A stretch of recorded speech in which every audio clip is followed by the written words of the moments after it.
বলেন ওরা ছিল কি? ওরা মানে কারা? সাহাবায়ে কেরাম। বলেন ওরা ছিল কি?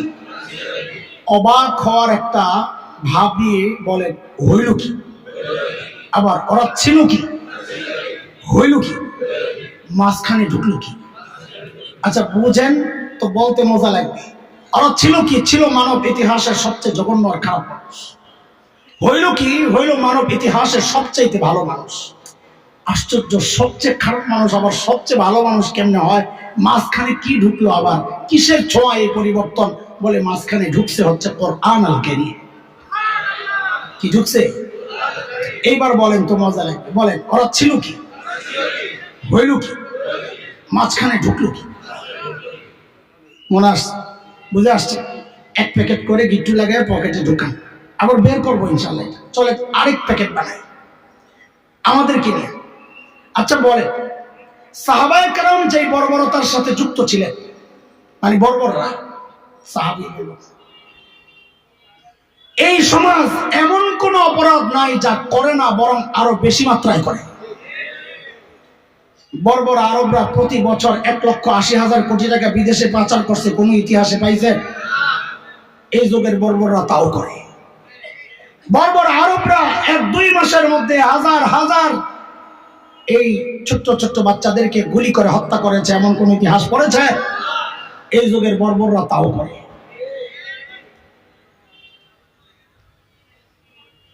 সাহাবায়ে কেরাম যা ছাড়লেন আমরা তা ধরলাম অপরাধগুলো।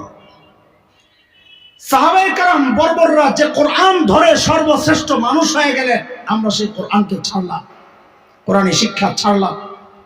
বলেন এটা আমাদের জন্য গর্বের কাজ হয়েছে না আফসোসের? দিল থেকে বলতেছে তো। এই 3 কথা মিলান এবার আমার সাথে। বলেন ধরলাম কি? আফসোসের সুরে বলবেন ছাড়লাম কি? এরকম হাত উঠান মোনাজাতের মতো। আফসোস করা লাগবে না, হুজুর ওঠানো লাগবে না। এরকম হাত উঠাইছেন, এবার কপালে একটা জোরে বাড়ি মারেন আর বলেন আহারে করলাম কি? আফসোস তো প্রকাশ করাইতে। আবার বলেন ধরলাম কি? ছাড়লাম কি? আহারে করলাম কি? কয় কথা হয়েছে? কাদের কিনি? আরেক পোটলা প্যাকেট গিট্টু পকেট বের করবো পরে ইনশাআল্লাহ। ওই আগের প্যাকেট খুলে কি বলেছি? কাদেরকে নিয়ে? কয় কথা? বলেন কি? ছিল কি?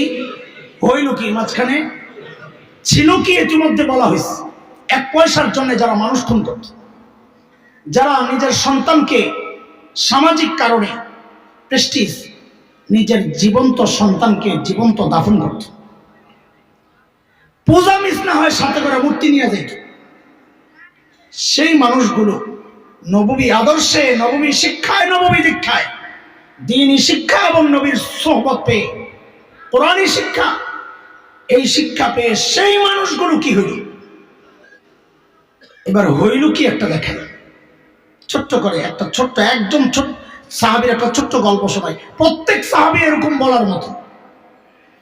আল্লাহর নবীর এক সাহাবী ছিলেন হযরত সাঈদ ইবনে আমির আল জুমাহি রাদিয়াল্লাহু আনহু। একটা আরবি কিতাব আছে সুওয়ারুম মিন হায়াতিস সাহাবা, এই কিতাবের প্রথম ঘটনা এটা। ইসলাম কবুল করছেন একটু দেরিতে, হিজরতের বেশ পর। দেরিতে ইমান কবুল করলে কি হবে? ইমান ছিল বড় পাক্কা। কতটা পাক্কা একটা ছোট্ট গল্প শুনলেই বুঝবেন।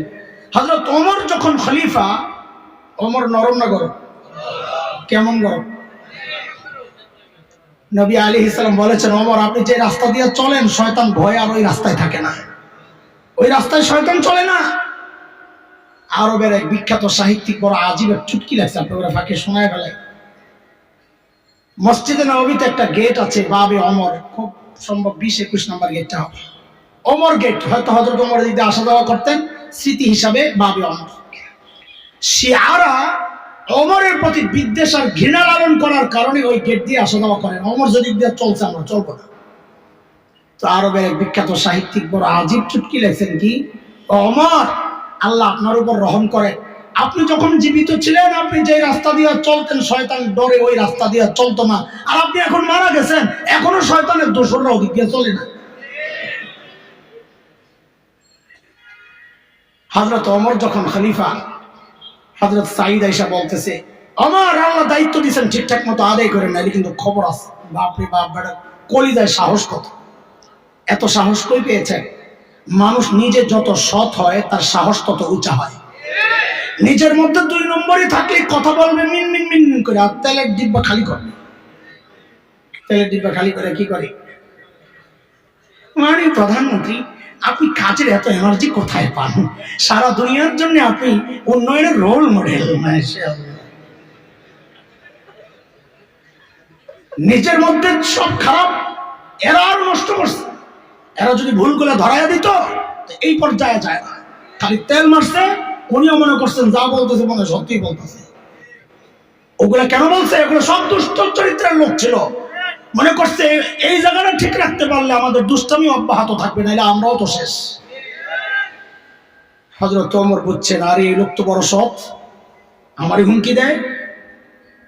আমাদের মতো মানুষ তো ছিলেন না, তারা সাহাবী, এক ভিন্ন চরিত্রের। আমরা বেশি বুঝো না, মুরব্বীর লাগে ধরো নি করে দূর থেকে পুলিশ একটা বাড়াই যেতাম, একটা কিছু ধরাই দিয়ে ওরে গ্রেফতার কর। বুঝলেন না এই কথা? হযরত ওমর কয় পাইছি লোক, এই লোক দরকার আমার। প্রশাসনিক কাজে এমন সৎ লোক দরকার। জোর করে ধরে সিরিয়ার এক শহর হিমস, সেই হিমসের গভর্নর বানায় পাঠিয়ে দিছে।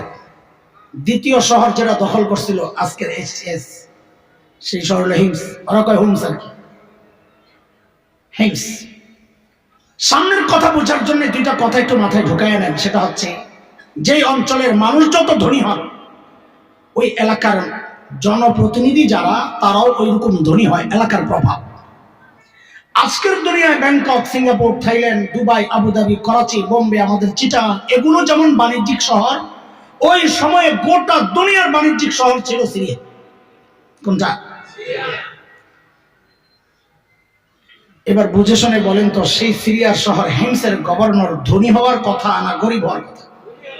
কেমন ধনী? আমি যা বলি ওইভাবে বলেন তো, আপনাদের বলতে মজা লাগবে, আমারও কথা আগাইতে সহজ হবে। সময়ের সেরা ধনী বলেন, বলেন সময়ের। দেখেন কত ধনী ছিল। হিমস থেকে এক দল আসছে হযরত ওমরের কাছে কিছু অভিযোগ নিয়ে। খুব অভিযোগ প্রবণ ছিল, সবচেয়ে বেশি অভিযোগ করতো কুফাওয়ালারা। এই জন্য হিমসকে বলা হয়তো কুয়াইফা, মানে ছোট কুফা। অভিযোগ নিয়ে আসছে। হযরত ওমর বলেন, তোমরা একটা কাজ করো, তোমাদের গরিবদের একটা লিস্ট দাও, আমি রাষ্ট্রীয় কোষাগার থেকে ওদের জন্য কিছু বরাদ্দ দিয়ে দিই।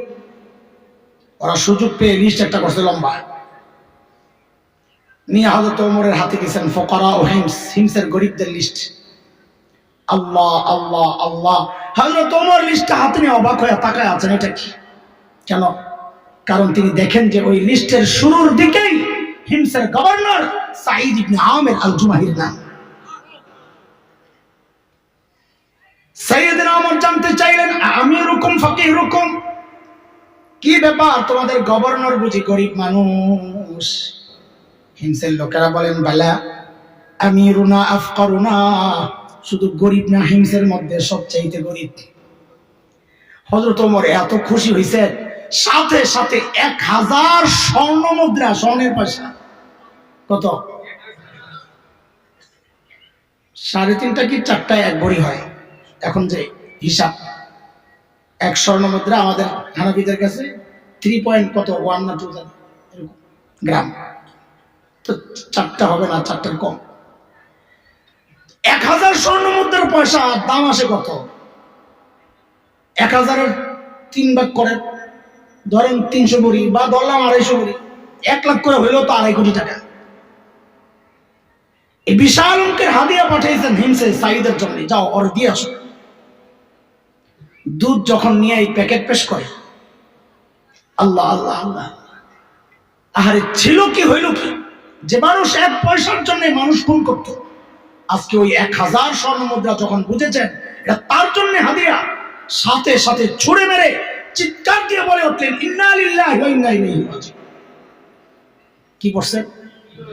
হাদিয়া পাইলে ইন্না লিল্লাহ পড়ার কথা না, আলহামদুলিল্লাহ বলেন না।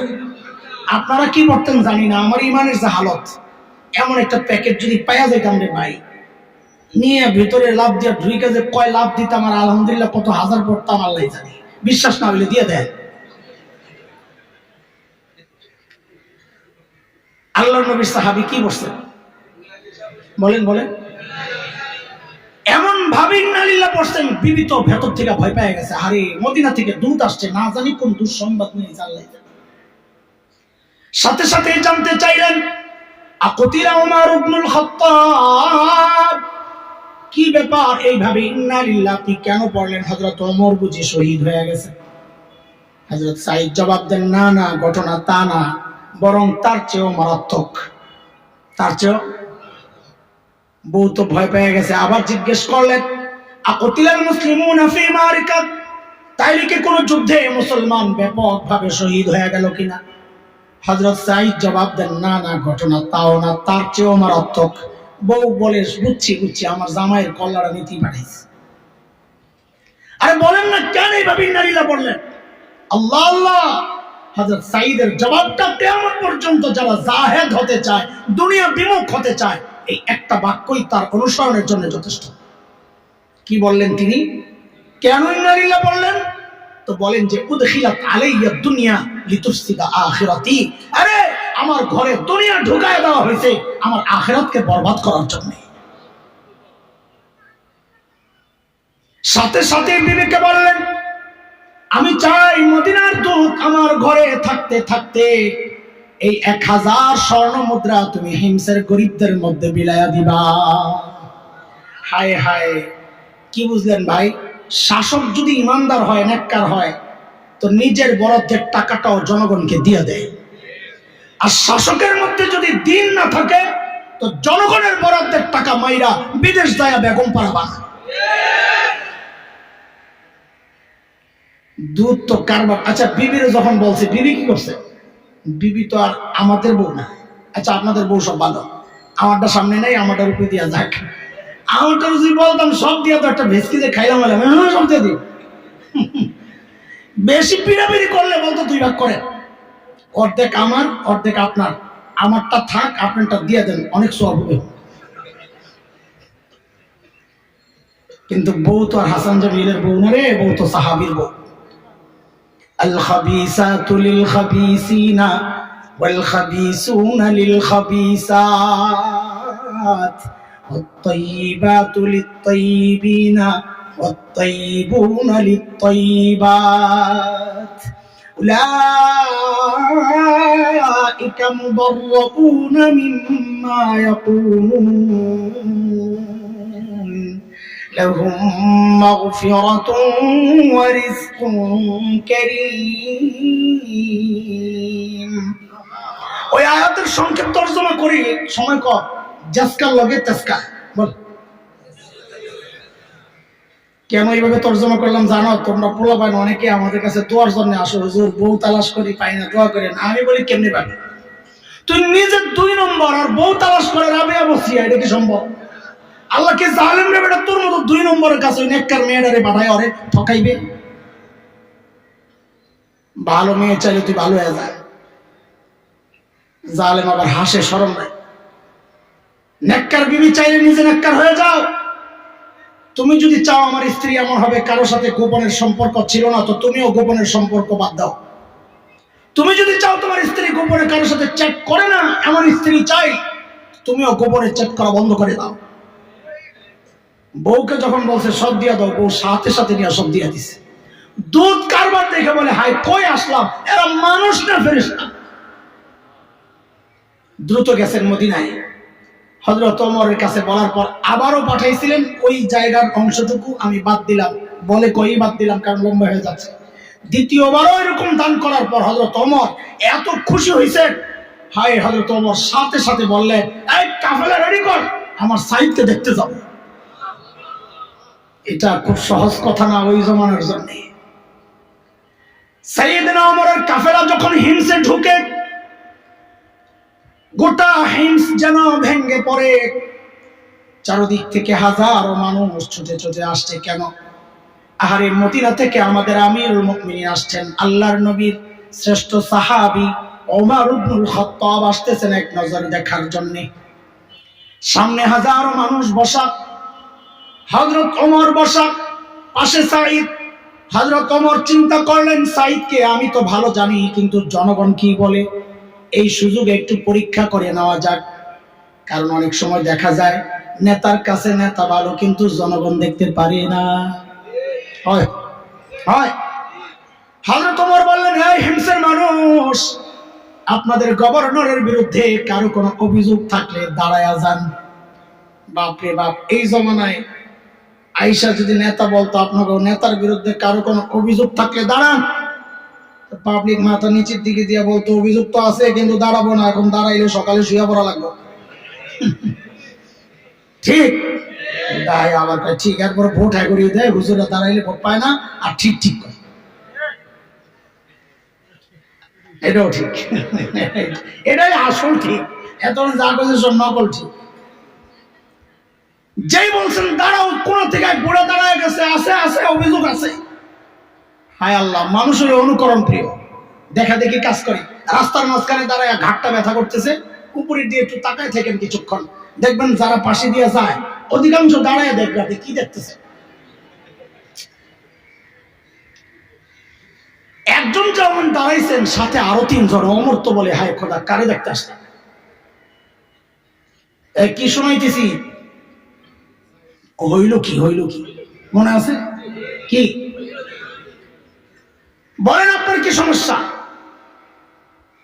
অভিযোগ কিন্তু সময়ের সেরা ধনীর বিরুদ্ধে, মনে আছে তো? প্রথম জন দাঁড়ায় বলে, আমিরুল মুমিনিন, আমাদের গভর্নর না মাসে একদিন অফিসে আসে না। বাপরে বাপ, মাসে কয়দিন? কি মারাত্মক অভিযোগ, দেখছেন নি? আর আমরা তো সপ্তাহে ছুটি কাটাই আড়াই দিন, আরো কত বন্ধ, মাশাআল্লাহ। দুনিয়া আগমন দিবস, দুনিয়া থেকে বিদায় দিবস, দেশে ঢোকা দিবস, পলায়ন দিবস, যাইতে যাইতে যাইতে যাইতে না জানি কি একটা বাইরে, জামাই বউ কাছাকাছি দিবস, এত বাড়তেছে। সুবহানাল্লাহ, আল্লাহ মাফ করুক। তো ইসলামী শাসন ব্যবস্থায় গভর্নরের বিরুদ্ধে অভিযোগ মাসে কয়দিন আসে না? হযরত ওমর তো রাগ হয়ে গেছে, সাইদ জবাব দাও, কেন তুমি মাসে একদিন অফিসে আসো না? আসামের কাঠগড়ায় হিমসের গভর্নর, ধনী এলাকার গভর্নর, সময়ের সেরা ধনী হওয়ার কথা, দাঁড়ায় জবাব দিচ্ছেন, আমিরুল মুমিনিন, আপনি তো জানেন আমি গরিব মানুষ, এই যে আমার গায়ে দুই টুকরা কাপড় দেখতেছেন, একটা লুঙ্গির মতো করে পরা, আরেকটা চাদরের মতো করে জড়ানো, আমিরুল মুমিনিন, আমার না এই দুই টুকরা কাপড় ছাড়া কোনো কাপড় নাই। অফিসে মাসে এক মাসে কেন একদিন আসো না, এটা বলো।